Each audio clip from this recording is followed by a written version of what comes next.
আসসালামু আলাইকুম বন্ধুরা, কেমন আছেন আপনারা সবাই? আলহামদুলিল্লাহ আমি আপনাদের সকলের দোয়ায় ভালো আছি। বন্ধুরা, আজকে যাচ্ছি ঢাকা থেকে ভোলাতে অফিসের কাজের জন্য।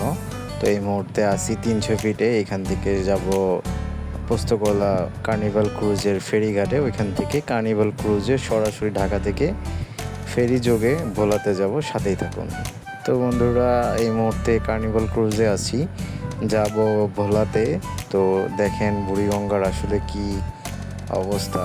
আর প্রচুর পরিমাণে কলকারখানা থাকাতে নদীর যে একটা বৈহিক প্রাকৃতিক পরিবেশ থাকে, এটা সম্পূর্ণ নষ্ট হয়ে গেছে। দেখুন কার্নিভাল ক্রুজকে ক্রস করে চলে যাচ্ছে। এটা হচ্ছে গ্রিন লাইনের ক্যাটামারান শিপ। তো এটাও ভোলাতে যায়, ইলিশা ভোলাঘাটে আর কি। এই আসলে সত্য কথা বলতে আমার ফার্স্ট টাইম আমি ভোলাতে যাচ্ছি। এর আগে পরে আমি কখনো যাই নাই।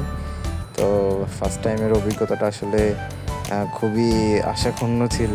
মানে এত বড় নদী আমি কখনো পার হই নাই, আর এত লং টাইম ক্রুজিংও করি নাই।